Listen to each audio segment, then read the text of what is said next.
Hello friends, నేను మీ మహీంద్ర. మీరు screen పైన చూస్తున్న ఇలాంటి సినిమాటెక్ ఫోటో ఎడిటింగ్ని జెమినీ ఏఐలో మీ ఫొటోస్తో ఈ విధంగా ఎలా క్రియేట్ చేసుకుంటారో చెప్తాను. నార్మల్గా ఉన్న మీ ఫోటోని ఇస్తే జెమినీ ఇలా క్రియేట్ చేస్తుంది. సింపుల్ అండి. ఒక 2 మినిట్స్ ఈ వీడియోని చూడండి, అర్థమయ్యేటట్లు చెప్తాను. డిస్క్రిప్షన్లో జెమినీ ప్రాంప్ట్ అని ఒక లింక్ ఇచ్చాను. ఆ లింక్ మీద క్లిక్ చేస్తే ఈ పోస్ట్లోకి వస్తారు. ఇందులో కిందకు వెళ్ళండి. బ్లూ కలర్లో ఒక టెక్స్ట్ ఉంటుంది. ఇదే ప్రాంప్ట్, ఇదే ఇంపార్టెంట్. బ్లూ టెక్స్ట్ పైన నొక్కి పట్టి ఈ బ్లూ కలర్ వరకు సెలెక్ట్ చేసుకొని కాపీ చేయండి. ఆ తర్వాత మీ ఫోన్లో ఉన్న జెమినీ యాప్ని ఓపెన్ చేసి కింద ఉన్న ప్లస్ పైన క్లిక్ చేసి ఫొటోస్ పైన క్లిక్ చేసి మీ ఫోటోని సెలెక్ట్ చేసుకొని ఆస్క్ జెమినీ దగ్గర నొక్కి పట్టి అక్కడ కాపీ చేసిన టెక్స్ట్ని ఇక్కడ పేస్ట్ చేసి సెండ్ చేయండి. ఇది ఇమేజ్ని క్రియేట్ చేస్తుంది.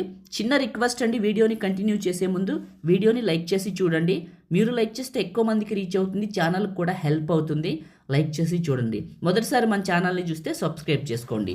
చిన్న కామెంట్ సూపర్ అని, నైస్ అని పెట్టండి. ఇంకా మంచి మంచి వీడియోలు తీసుకొస్తాను. ఆల్రెడీ చాలా చేశాను కూడా. ఇలా ఇచ్చాము, ఇలా క్రియేట్ చేసింది. చాలా బాగా వచ్చింది. ఎప్పుడు ఒకే మోడల్ రాదు. మీరు ఆల్రెడీ లెఫ్ట్ టు రైట్ చూస్తూనే ఉన్నారు. డిఫరెంట్గా వస్తూ ఉంటుంది. వచ్చిన మోడల్ నచ్చకపోయినా, వచ్చిన మోడల్లో ఏదైనా తప్పు కనిపించినా జెమినీ యాప్ని క్లోజ్ చేసి ఫ్రెష్గా ఓపెన్ చేసి మన వెబ్సైట్కి వెళ్ళి మళ్ళీ ప్రాంప్ట్ని కాపీ చేసి మీ ఫోటోతో కలిపి ఇవ్వండి. మళ్ళీ మార్చ్ క్రియేట్ చేస్తుంది. అలా ఎన్నిసార్లు ఇచ్చినా అలా అన్నిసార్లు మార్చ్ క్రియేట్ చేస్తుంది. దాన్ని మల్టిపుల్ టైమ్స్ అంటారు. మీకు నచ్చిన మోడల్ వచ్చేదాకా క్రియేట్ చేసుకొని వచ్చిన తర్వాత ఫోటో పైన క్లిక్ చేస్తే కింద సేవ్ సింబల్ వస్తుంది. ఇది క్లిక్ చేస్తే ఇమేజ్ మన ఫోన్లోకి సేవ్ అవుతుంది. ఈ విధంగా క్రియేట్ చేసుకోండి. లైక్ చేయండి, షేర్ చేయండి. ఎడిటింగ్ వీడియోలకి మన ఛానల్ని ఇప్పుడే సబ్స్క్రైబ్ చేయండి. Thank you.